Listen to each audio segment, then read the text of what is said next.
Thereafter, Alan called Brett when he was about to leave. He stated firmly that it would be fine if it was him, and it was alright even if he made mistakes. They both then made eye contact for a moment, and then they left.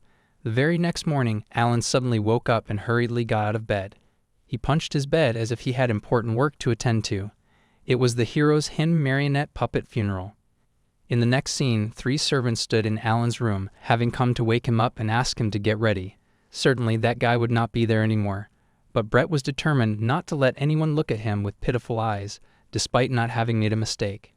He reminded himself that he was not a loser and that he totally deserved to be the one to support his household. On the other side, Alan was thinking that he would be there to stop Brett even if he made a mistake. He also remembered his father calling him an idiot every time. In the next scene, Brett arrived at his father's room, where his father told him to get started. He revealed that the Archbishop finally had it and that they were now going to start their revenge against the country's god.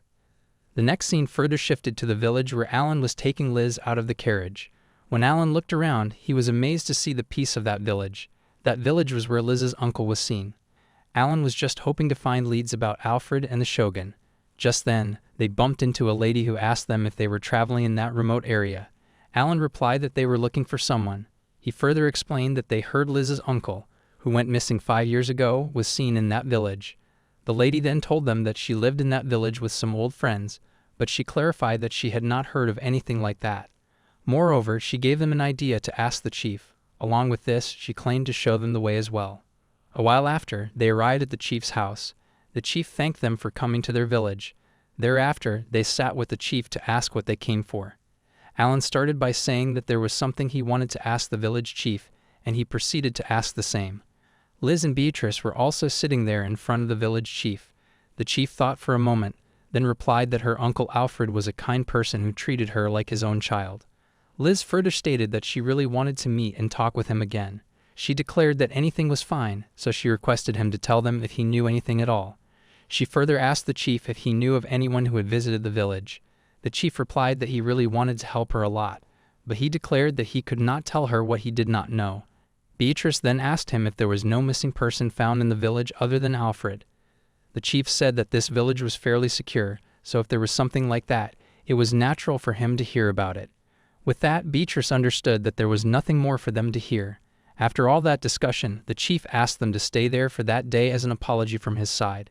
He further stated that this house was a little too big for an old man to live in, and he revealed that in a village like this, there was no place for travelers to stay.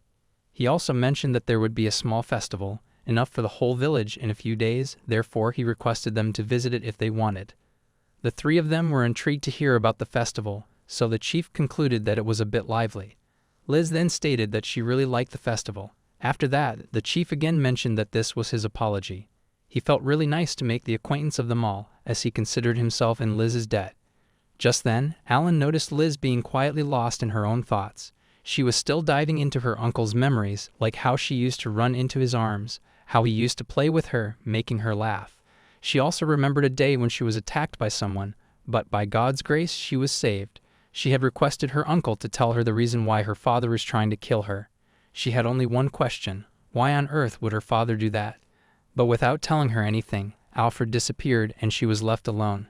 After that, she still wanted to see it with her own eyes, no matter how hard it was. She really wanted to know the reality. The next scene came up with the festival celebration in the village where Alan, Liz, and Beatrice were roaming around. Just then, Beatrice exclaimed amazedly that the festival was quite unique. Alan then disclosed that it was called the Spirit Festival. Liz was surprised to hear the title of the festival, so Alan explained that it was a day to welcome the spirits of their ancestors who had died, and it was celebrated every year. Moreover, he added that there was a rumor that the Shogun and Liz's uncle were seen as the deceased. He was now just hoping that they might find out more about it. Beatrice wondered why it was so lively. In the very next moment, the village chief arrived and stated that it was a rule not to be gloomy. The 3 of them turned back to see who he was. Thereafter, the village chief explained that everyone was dressed like the deceased only because the festival's main purpose was to provide comfort and consolation for the people of the village. Alan then asked him if there was anything they could do to help. The village chief reassured him that there was no need to worry about it. Since the festival was going to begin at nightfall, he requested them to enjoy it. Just then, someone called the village chief and he left. On the other hand, Beatrice found it quite odd because festivals like these were usually fairly ordinary. There were many people gossiping about the festival. In their country, the dead were treated like some sort of taboo, and one should not interact with them thoughtlessly. But this kind of festival was as if they were bringing back the dead. It would not be funny if that village burned down like normally. Alan concluded that it was because it was a remote village. He further asked Beatrice if it was really fine to leave it like that as a night. To answer his question, she made it clear that she was not there on a mission. And since that village was not a nuisance to anyone, she decided to leave, and that would be fine as well. The people, on the other hand, were holding hands, and Alan, from a distance, was contemplating that there was only that greeting from the village chief, and that the village people were all dressed up like the deceased. There was nothing realistic about this, but he thought that there was something to it. He was going further in his thoughts when he was interrupted by the village chief. He called the travelers to come and join them, but Liz stated that she wanted to rest there for a bit. Thereafter, the village chief asked Beatrice for a dance, but she did not respond, so Alan told her that he was talking about her. At that very moment, Liz pushed Beatrice and told her and Alan to go, saying she would wait over there. So they went and danced nicely while Liz enjoyed watching them. All of a sudden, Liz felt something in front of her eyes and the breeze flowing there. She seemed astonished to see someone but was not able to believe it. Tears were rolling down her cheeks as she was just saying that it could not be true what she was witnessing. In the end, it was finally revealed that she was able to see her uncle, Alfred. But he kept moving. Even after being called by Liz multiple times, he did not stop. So she called Alan and Beatrice, but instead of waiting for them, she decided to follow Alfred. Therefore, she ran after him, and they arrived in the middle of the forest. They both were now standing in front of each other. Alfred then clarified to Liz that he was not interested in coming to that place by himself. Liz was still really shocked there. Alfred then asked her if she really needed to be so cautious when meeting her father. He was saying so because Liz used to call him father back then. She, being emotional, replied that she really missed him calling her that. But he clarified to her that now he was just her Uncle Alfred because he said his brother used to be worried that he would have to teach her that he was her father. Liz also agreed with him. After that, Alfred asked her if there was something she wanted to ask him, as at the time back then, he tried his best to tell her the bare minimum. Liz then stated that there were a lot of things she wanted to ask. She could not ask why her father was trying to kill her or what the point was in doing something like that. Alfred then told her that he was a king, and he knew how to wear a mask when necessary. No king in his right mind would allow a princess to come to a remote place like that. So Alfred told her that she should have had at least a platoon of knights ensuring her safety.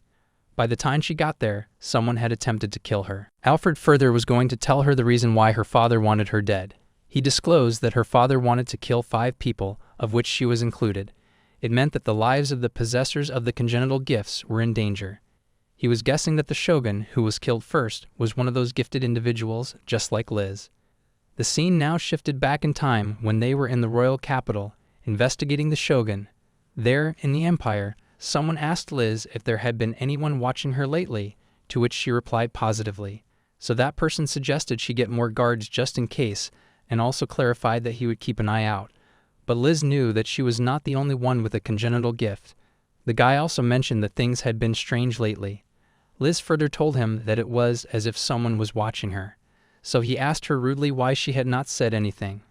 After remembering everything, Liz came back to reality and realized that it all fit together. But she could not believe that her father would try to kill her. She still could not believe it, but she had a question. Why did those with congenital gifts have to die? Alfred then called her the puppet of God and confirmed with her that this was what they called her. Alfred told her that a gift was something given to Liz by God, and in it was a little of God's will. He further added that even dragons could be killed, extraordinary weapons could be made which would bring victory, and Liz was a saint. He disclosed that revelations of God and miraculous beings who could do what mankind could not made Liz realize that her power was as mighty as God intended it to be. She was in control. Her gifts had too much influence on those around her. Alfred revealed a big secret. She could control that country if she wanted to, and even destroy it. And it was still possible whether she would do it or not. Alfred also told her that the mere existence of her, the possessors of the congenital gifts, was a threat, and her power was subject to divine will to determine its use. He accepted that it was true he had received a revelation and was driven by divine will, but he clarified that it was to prevent people's misery. Liz asked wonderingly if it spared people from unhappiness, then what was wrong with that? Alfred agreed with her and told her that the world was meant for the people. That was why they should be the ones making their own happiness, not the gods. And her father decided to kill the gift-bearers to return the world back into the hands of man. To hear all that, Liz was in deep shock. After that, Alfred declared that he did not want to let Liz die like that, so he had a proposal. He asked her to defeat that man together. Liz took a moment to think and then apologized.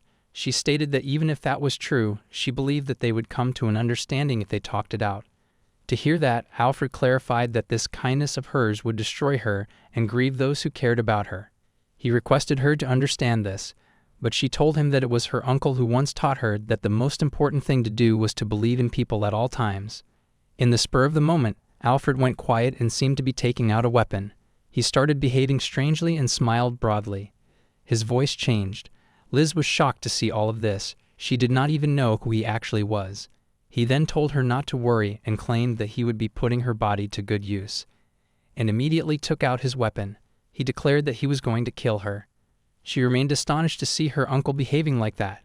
When he raised his weapon to attack Liz, someone came and stopped him right there. It was Alan who saved Liz from him. But Alfred there shouted at Alan not to interrupt. Alan clarified to him that he was the one who had interrupted his peace. Liz was amazed to see Alan there, so he told her that he had been keeping watch on her. As soon as Alfred heard that he was Alan, he smirked and remarked that he was Liz's ex-fiancé, the failed one. Alan further made it clear to Alfred that he was not going to talk to someone who was not following their own will. Besides that, Alan used the authority of the blade, world's end, and the skill of seizing the domain. And he broke something by which Alfred fell down. To see that, Liz asked Alan what he had just done. He replied that he had broken the spell that was controlling Alfred, and Alfred was already dead. Then they both came to understand that Alfred was not the one controlling his body. After that, Alan wondered about it, as he had never done this before and was not sure if it was working just fine. Alfred suddenly stood up, and he realized that he could move, which even stunned Liz. Alfred pointed at Alan and understood that he was the one who had broken the spell controlling his body. He further apologized to Liz and clarified that he did not try to kill her of his own volition.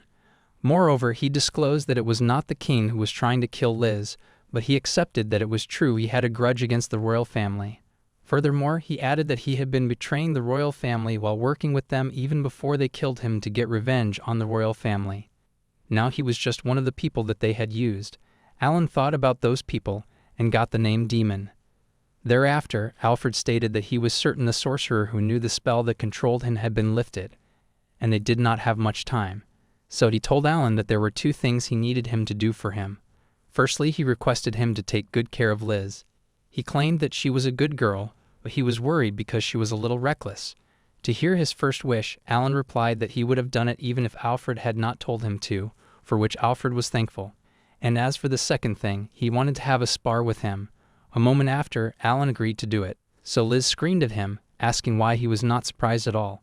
He replied to her that he kind of expected it, since Alfred was leaving his precious daughter in his hands.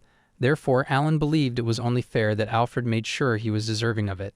Alfred was impressed to hear all that from Alan and realized that he was quite an intelligent man. Thereafter, Alfred claimed that not as a corpse, but as a knight, he was ready to go. Alan then made it clear that he was not really comfortable with fighting someone who had just woken up and claimed that he was pretty strong. On the other hand, Liz was standing there quietly, tears in her eyes. Alfred noticed her and told her that she was very strong. He then asked Alan to protect Liz from the scary demons, to which Alan replied positively. He also stated that until there was someone stronger than him, he would protect her. Now that night was the Spirit Festival, the one night only dream when the living and the dead mingled. So Alan and Alfred came face to face for a spar. It was the night to dance with the dead. Just then, Alan used his authority of the blade and extreme skill of flash, by which Alfred got all bleed and collapsed down on the floor. Liz shouted for her uncle out of grief. She had tears in her eyes. At the same time, she was really in shock. Alfred still apologized to her that she had to make a face like that, but he stated that this was a relief. He was counting his last few breaths while having a word with Liz. He stated satisfactorily that he could finally rest in peace this time as a knight and as a man. He further added that he had never had a child, but Liz was like his daughter to him, and when she called him father, he could not even describe how hard it was to keep that joy off his face. Liz was crying and crying as the pain of losing her loved one was unbearable. In the end, Alfred put his hand on her cheek and told her that he loved her very much and just hoped that she could find happiness. At this point in time, he died, and Liz cried a lot, hugging him. In the next scene, it was told that when all the flames burned out together, the festival ended. The dead went back to the underworld, and the living went back to their daily lives. Next up, Alan was seen standing alone, and he was thinking about something. Just then, the village chief came there, and Alan had something to ask him. He told the chief that he had known since the beginning that there were dead people in that village, and that the village chief controlled those corpses, which they called a necromancer. The village chief asked him why he did not act if he already knew that much. Alan replied that he did not want to get involved since he was not even sure if they would try to harm him. Even though the dead lived alongside the living, that village was peaceful. He then doubted the village chief, suspecting that he was a demon. The village chief further asked if it was not too narrow-minded to assume all demons were bad. Alan thought of it and asked him back if what he was doing was pointless. After that, he claimed that the village chief really seemed like he would be a useful pawn, so he understood that the chief was hiding them underground. The village chief then realized that Alan had a lot of versatility and seemed to be quite capable, but he disclosed that those things could still love even if he cut their heads off. They could even feel pain and would just keep coming at him. Alan then challenged him raggedly, asking how long he would last before his power. He used his power, authority of reason, parallel paradox, seizing of the domain, super blade, authority of the blade, world's end, and single stroke cut, by which the village chief turned into ashes. Just then, Alan remembered that he forgot to mention something important. He stated that he was in a very bad mood right now, as he was pissed with him. He made it clear that a person's body and soul were not for someone else to mess with. The scene then shifted to the village, where Beatrice stated that she had heard about what happened last night. Alan got scared and asked her if she was going to give a sermon. To hear this, Liz shouted at Alan angrily, asking why he said it aloud. She asked him if he really wanted to be lectured by Beatrice or if he enjoyed things like that. She also called him a pervert, to which Beatrice wondered. She then blamed herself for being too careless this time around. She got carried away by the village's peaceful atmosphere and accepted that she should be blamed for putting her lord in danger due to her own selfishness. Alan reassured her, clarifying that she was not the one to blame. After that, Alan examined the stone that the village chief was holding. It looked like an oar, but when seen more closely, he could tell that it was not. Alfred had stated that the only part of him that remained was from the neck up, and the general was found dead without his head. As Alan was connecting everything, he was starting to get the bigger picture. Alan then realized that he did not have time to be sitting around, as he got an idea to get a transmission.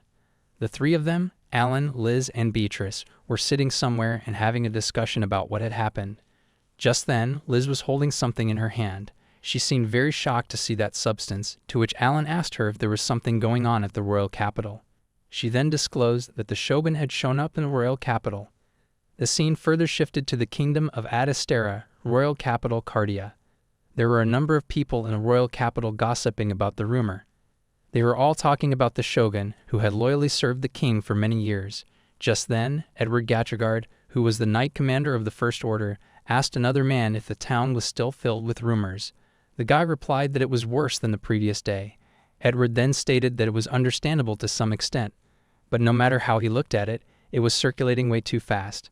The guy further asked him if someone was spreading rumors or if they should assume that it was an organization, because that could be easily judged by their work. Thereafter, Edward asked him about the shogun.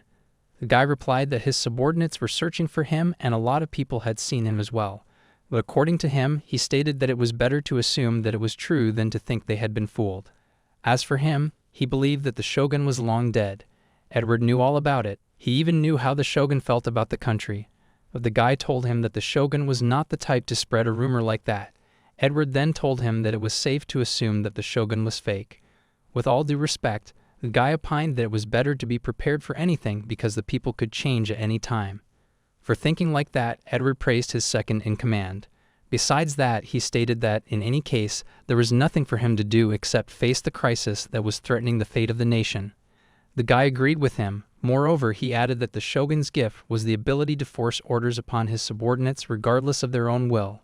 Furthermore, Edward continued that if the shogun betrayed them, the enemy's small army would suddenly become first-class soldiers, and he knew that he would be the only one who could stand up to him in that case.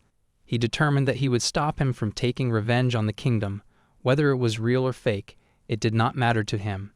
And besides, he had never fought with a serious opponent before, so this was an opportunity to decide the strongest in the kingdom. On the other hand, the guy was thinking that if Edward's every gift was nullified, then no matter the gift of the shogun, he would have no chance. But he was somewhere feeling uneasy. Just then, another subordinate came to Edward with a report. He told him that they had received a message from the guards, stating that a suspicious person had been sighted. To hear that, Edward asked him if the person was the garrison, but the guard refused and clarified that it was not the case. Edward further asked him to lead the way. The three of them then went downstairs and met some people there. After seeing those people, Edward was really surprised that a suspicious person had arrived that close to the castle. But he understood that the fact that he had been brought there must mean that he was a difficult person to bring to garrison. The person agreed with him. He also mentioned that if he had been taken in without any questions, there would have been a lot of trouble. That was why they had to meet in a place like that. When the guy was speaking, Edward recognized him by his voice, so he took a moment to think, and he finally realized that the person was the archbishop. Edward felt that the guy was scary, by which the soldier guessed that Edward did not get to see an old man like him every day. After that, Edward thought that they were kidding him, so he asked the reason why they had called him there. The archbishop replied that there was something the Lord wanted them to know, and he wanted Edward to accompany him. Since the archbishop wanted to have a word only with Edward, Edward told his soldiers to go back to their places. But his soldiers argued that even if they did not know the details, they would still like to accompany them. Edward then stated that they were not going there to wage another fight, and also told them that, most of all, gathering information took priority. His soldier was now about to say something again, but Edward told him not to worry about him, as he would be back soon. He also clarified that he was counting on all of them. Thereafter, Edward, along with the archbishop, went to have a conversation. The scene now shifted to the castle where Lord Brett was seen. There was a guy who came to report to Brett. He disclosed to him that it was believed that he succeeded. He was talking about some other guy in fishing out Edward, the chief commander of the 1st Mike Squad. He further added that he even used the archbishop for that, so he would be in trouble if it did not work. Edward was pretty unreasonable at times. General Searle's gift was generally good, but Edward was not an enemy there. He could deactivate the gifts of all people who were in a 1-meter radius instantly, including all the indirect attacks such as arrows and slashes. In other words, Edward was almost invincible on the battlefield. To the soldiers, Brett stated that if it was up to them, then he could not help it. But he was sure that he would be able to do something about it. But the thing was, he was too hasty, and if something were to happen unexpectedly, it could all just fall apart. Just then, another soldier came with the news for Brett that the person had arrived, the hero. In the next scene, Akira was seen with that little kid. Akira wondered if she had mistaken the timing for the royal capital, since it was very lively there. She held the kid tightly so that she did not go and get lost in the crowd. The kid then hugged her back tightly and stated that she knew she would get lost anyways, so she requested her not to leave her. Akira further held her hand and calmed her down. She told the kid that she would help her find a place to stay with peace of mind until she calmed down. And then, they both moved ahead. They were now in front of the royal capital, and Akira thought that it should be around there somewhere, what she was looking for. Just then, the soldiers came from behind and asked her how long she was planning on playing hide and seek. She replied to them that they did not seem to notice that their killing intent was leaking, but she asked them if they really thought that they could kill her if her killing intent was the same as theirs. She was surrounded by 3 soldiers. One of them admitted that they certainly could not beat her, but it was a different story if she was not alone. Akira got what they were trying to say, so she asked them if they were going to target the kid now. The soldiers clarified to Akira that she was misunderstanding something. When Akira was about to reply to them boldly, she suddenly noticed the girl covering her ears with her hands. Akira asked her what was wrong. Just then, a soldier revealed that this child had already been engraved with their technique, the technique which uses her life as fuel to self-destruct. Akira immediately covered the child in her arms, and she was going to attack the soldier, but she hugged the child again because she was extremely scared. The next scene shifted to the royal capital, where Edward and the archbishop were having a conversation. All of a sudden, Edward heard something, so he asked what was wrong. The archbishop replied negatively that it was nothing. Edward further stated that he had just heard an explosion, but he was relaxed because he knew that his men would be on their way if anything bad happened. But the archbishop insisted that he had not heard anything. Since it seemed they both were on their way to some place, the archbishop stated after a while that they had arrived and his job ended there. They were now at the training ground. Edward wondered who would be in a place like that. The Archbishop replied that he would find out soon enough. Before Edward could ask anything further, the Archbishop stated that he was a bit of a busy man himself, so he needed to leave. After that moment, the Archbishop left, and Edward was still thinking about who on earth would call him there. He was thinking and only thinking for some time when, all of a sudden, he felt something there. And to his surprise, there was a guy who tried to attack him, but he managed to defend himself. Furthermore, Edward asked him if he was not just filled with murderous intent. The guy was introduced as Craig. Edward now understood that Craig was the same as ever, as he was the only person he knew who would try to arrange a duel without giving his greetings. But still, it had been a while. He had not seen him since that time, so coming to the point, Edward asked him what the meaning of all that was. Since Craig dared to call him to a place like that using the Archbishop, Edward knew that there must be a good reason behind it. Also, he added that it was a foolish thing to do if he only used the Archbishop to do that, as he suggested that Craig should have just come alone.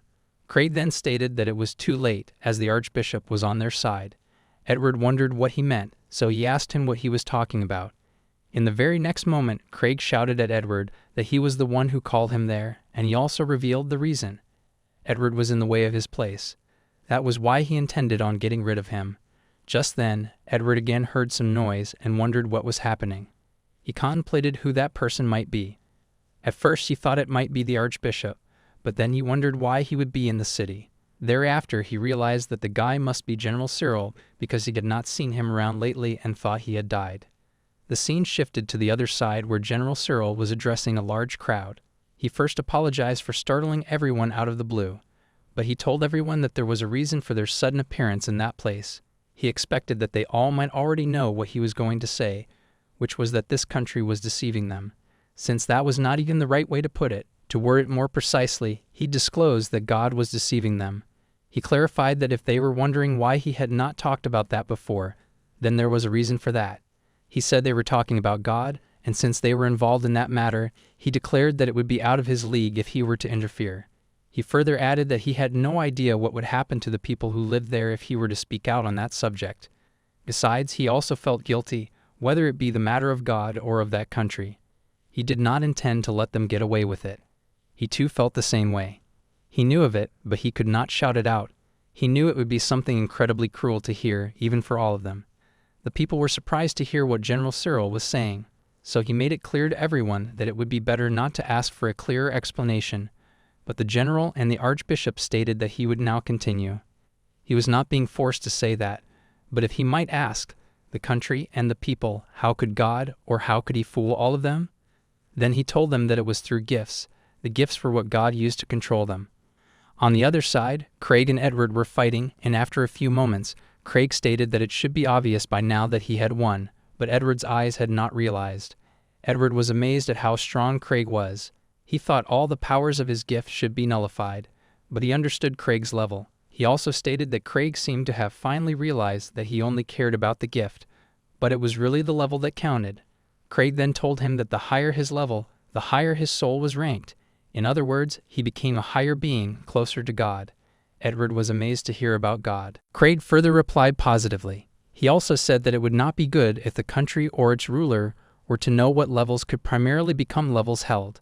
As soon as Edward heard this, he remained stunned that Craig would be willing to try to kill God. Craig made it clear that he just wanted them gone. It was faulty, it took advantage of people, and it only shackled them. That was what gifts really were. Furthermore, he stated that Edward might be right that he was out of his mind, as ever since that day he disclosed that the only person he loved was killed. Edward further asked him if he thought that God killed her. He replied negatively, saying that she had always had a weak figure. But she was given the gift of the Virgin Mother, which was to bring forth heroes. At this point in time, Edward shouted at him that he took her as his wife because of that gift, even though he knew it all along. Further on, Craig told him that he did not want any children. If she was still there, he would be fine with that. He was trying to complete his mission. He was born with that gift, and it was his destiny. And he asked if the gifts were a blessing from God. He raggedly claimed that what was born from that gift was a powerless piece of shit, and the gifts were just a toy with human life. The scene now again shifted where General Cyril was connecting with the crown. He was concluding what gifts were for, what the truth of that world was. He told them that everyone was already a slave to God. Everyone was a puppet to gifts. But even so, he implored them to open their eyes to the truth. He requested them to make a decision not only for themselves, but also for their children and descendants to come in the future. But he suggested they keep in mind that gifts have power. Some people would accept gifts. If one does not, then another would. He declared that using the power of a gift to defend their country would not be a bad thing. He announced that he had all the answers to their questions, so now he welcomed Brett Vestfeld. Brett Vestfeld belonged to that duke's house. Brett came and introduced himself to everyone, stating that he was Brett Vestfeld of the House of Vestfeld. For him, it was understandable that none of them knew him, but he requested everyone to listen to what he had to say. He introduced an alchemist whom they had employed in their household. He spoke about his skills, noting that originally his skills were not very good. However, now he had reached the point of creating magical life forms. He showed something that was the magical life form the alchemist had created. It was kind of like a golem. Everyone was amazed to see a golem, especially its size. Thereafter, Brett requested that they rest assured that this was a magical life created by the alchemist, so it was safe. In fact, it was an entity that could assist them with its power. Furthermore, its power was on par with the soldiers of the Night Order. Brett also confirmed that this was a verified fact. He disclosed that it was also possible to use it as a defense force for the country, and during that time there would be no attacks from other nations. He was trying to make everyone believe that it was wonderful that there would not be any war, and if the general said so, there must be no mistake. But the people had a big question: how did a mediocre alchemist create something like that? To this, Brett answered that with his power, the Anthem of Heroes, it was possible. The Anthem of Heroes had the power to draw out the latent abilities of the target. Although it was not possible to draw out everything at once, as it required time, using it could manifest much stronger abilities than before, even without possessing gifts or the like. For example, drawing out his abilities as an alchemist, and the power that was drawn out was ultimately the power that the person originally possessed. By doing so, what it passed through generations could eventually bestow true power upon their descendants, surpassing even gifts and the like. Since it was different from gifts, it was possible to pass it on to the next generation. If that was true, it would be a good thing.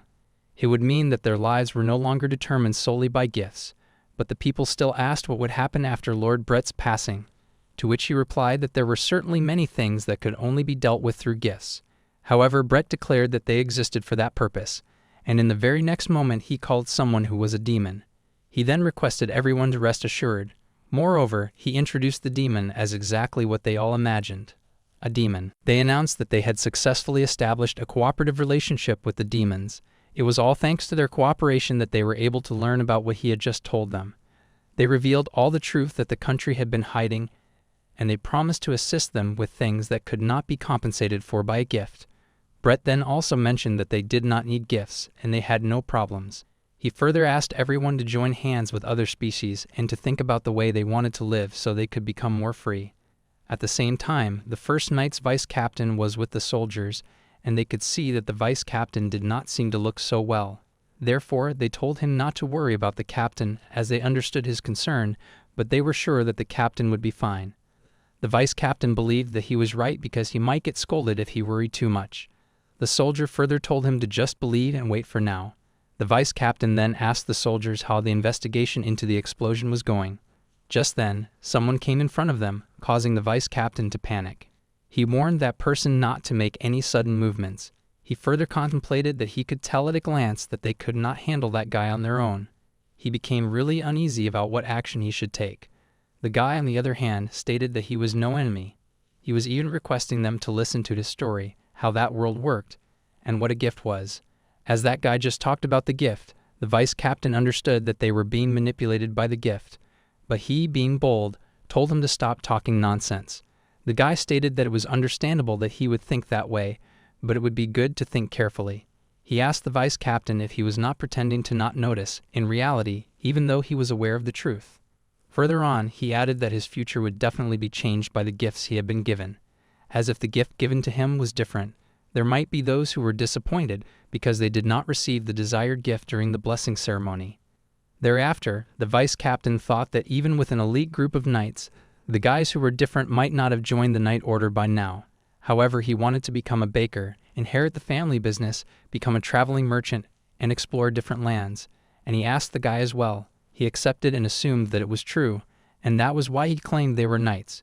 They continued to be the shield of that country and its people, and he further exclaimed proudly that it was his pride. The guy then clarified that the vice captain was not a kid, so it was obvious that the country was not always doing the right thing, and it was not like it was causing unhappiness among the people. But the vice captain still did not buy into his silly talk. He told him to go ahead and do it on his own if he wanted to bring about reforms, but he questioned him if he could defeat them. He further proclaimed that even if the gods themselves decided their fate without their consent, they chose to be there. The guy called them fools and stated that his role was to stop them, but he had changed his mind. He declared that he would kill them as cleanly as possible and teach them the greatness of their kind through their lifeless bodies. The vice captain angrily told him to shut up, making it clear that even in death, they would not obey him. The guy was amazed to see that they were not losing hope even in that situation, so he stated that it might be considered precious among humans, but unfortunately, it was nothing more than foolishness. All of a sudden, it seemed that he disappeared. But in the very next moment, the vice captain noticed that he was coming their way and just attacked one of the soldiers. The vice captain pondered that he was being overwhelmed unilaterally and that it would not hold up. Just then, the guy attacked the vice captain as well, so he was bleeding. But even after being wounded, he did not lose courage and did not let his soldiers lose focus as well. The guy was really surprised to see that energy. He then asked him what he could do with those wounds. He further stated that this power was not bestowed by a gift, and he then asked if he had finally understood that what they were saying was correct. Instead of answering, the vice captain shouted at him to shut his trap. The guy smirked, saying that it was such a disappointing response. He called him a truly foolish person, even when their lives were crumbling away. The vice captain made him shut up and claimed that this was what it meant to be a knight. The guy agreed, stating that he could not deny it. He further added that if it was stated that knights, including himself, were nothing but fools, there might be some truth to that. In the very next moment, the person revealed his face, and it was Beatrice. After that, Beatrice greeted him, and she doubted if he looked fine or not. The vice captain was feeling ashamed of himself. She then thanked the vice captain's magical tool, that they made it in time, and she felt that it was a good decision. Thereafter, he asked her how she got there, because he had strong allies with that kind of power. He borrowed some of their abilities. He needed to retreat. But that person did not let her escape. After that, they had a fight, and she finally came in. To hear that, the vice captain remained stunning, that Beatrice had such an incredible power. However, there were many things he wanted to ask Beatrice, but first he thanked her. The scene now had shifted to the training ground, where Craig and Edward were fighting. It was seen that Edward's mouth was all filled with blood, and he was kneeled down in front of Craig. Further on, Craig had put the sword on his neck, and made him see the difference in power. He suggested that it would have been better to obediently submit. Just then, Edward felt that he was hiding something, because if what he had stated was true, then the gifted with high abilities would become a hindrance, not they would be eliminated. He replied that his mind was as sharp as ever. If only it were a bit duller, he might not have to face the possibility of death. Edward further shouted at him to ask what happened to General Cyril, and what he did to the Archbishop. Instead of clearly answering, Craig asked him back what was the point of saying it, because he probably already had the answers within him. To hear that, Edward claimed that he must stop him, and in place of the friend they lost, Cyril, and above all as his friend. In the very next moment, Craig was about to behead Edward, but someone just then interrupted.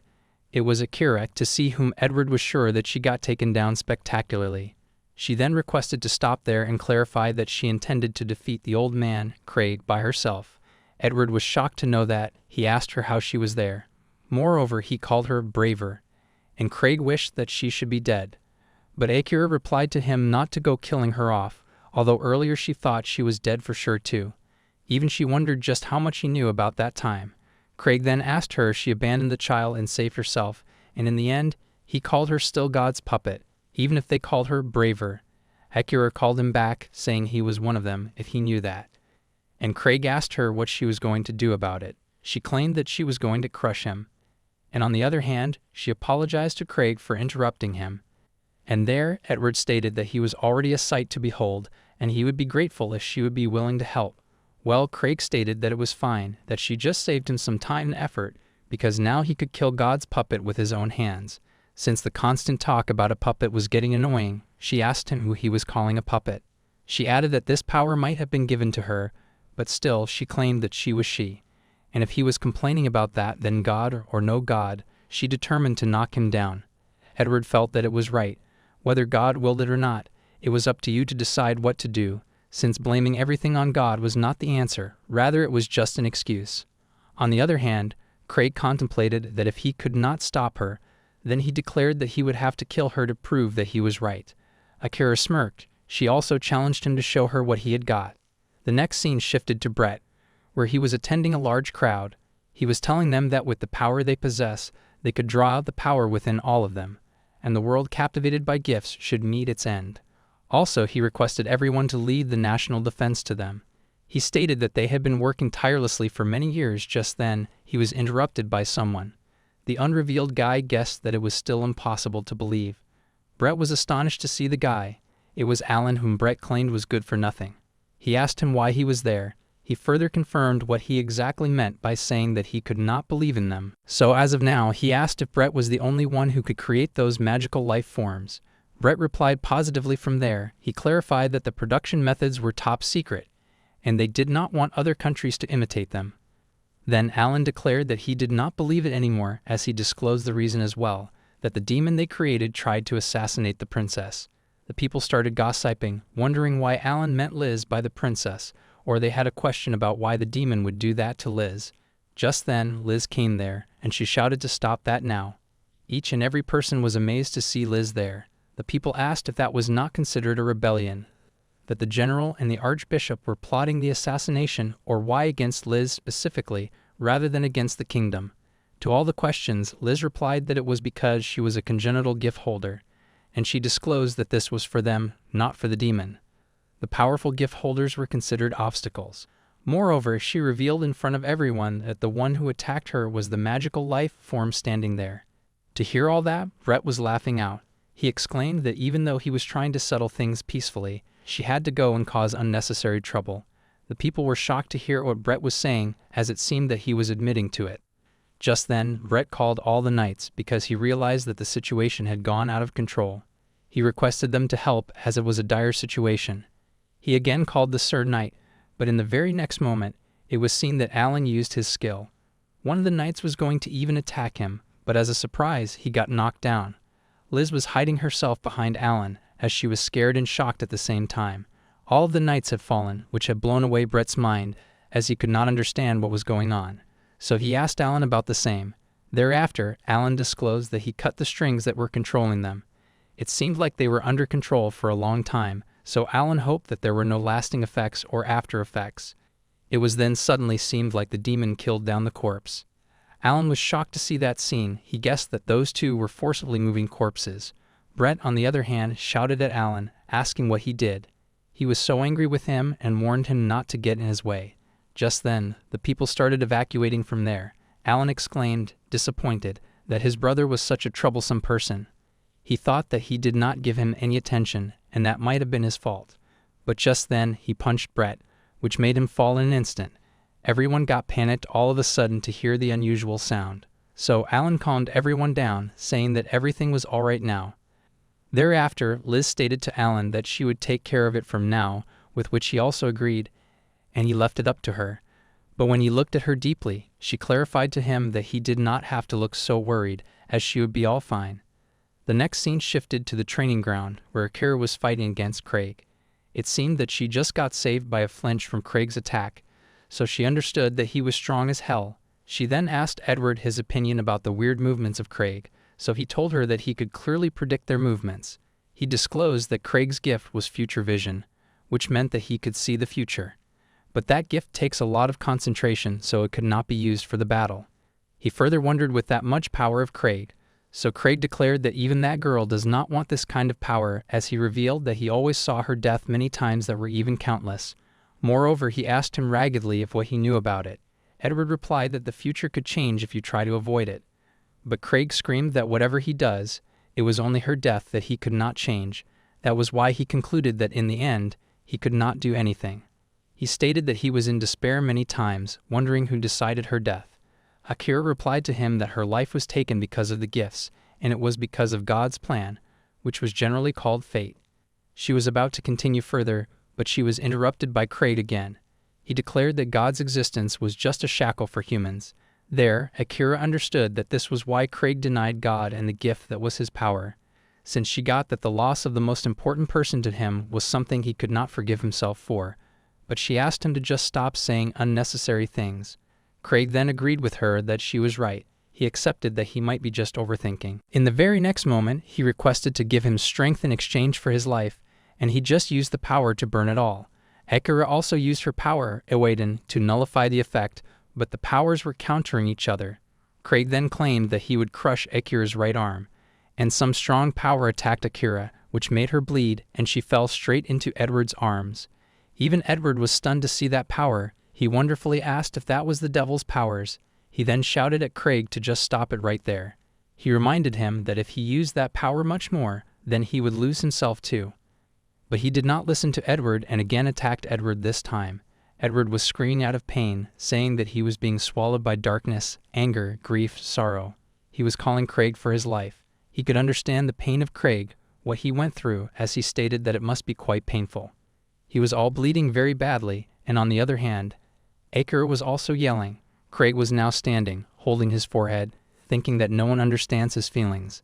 He stated to Akira that Edward was fighting for her until the very end. After that, he smirked and declared that next was her turn to die. Akira, being wounded, was sitting on the floor, and Craig was laughing with the intention of killing her. Since he was way too strong, Akira thought that she could not even protect herself. Just then, someone came there, and it was Alan who came to protect Akira.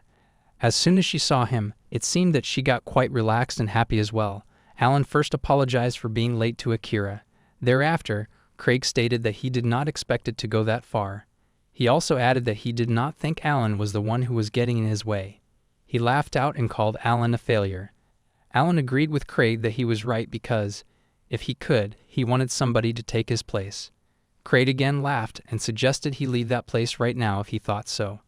Alan was now holding the sword, and it seemed like he was ready to fight.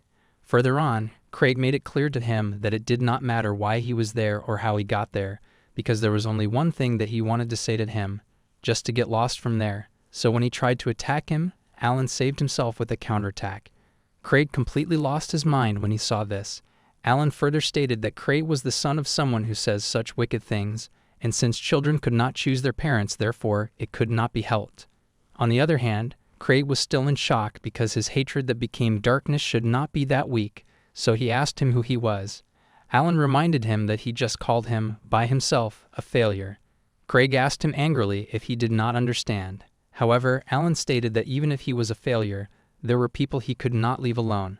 And he further added that he did not feel sorry about Craig's mother. As soon as Craig heard this, he got boiled with anger. He warned him not to dare to talk about his mother, so he used another power.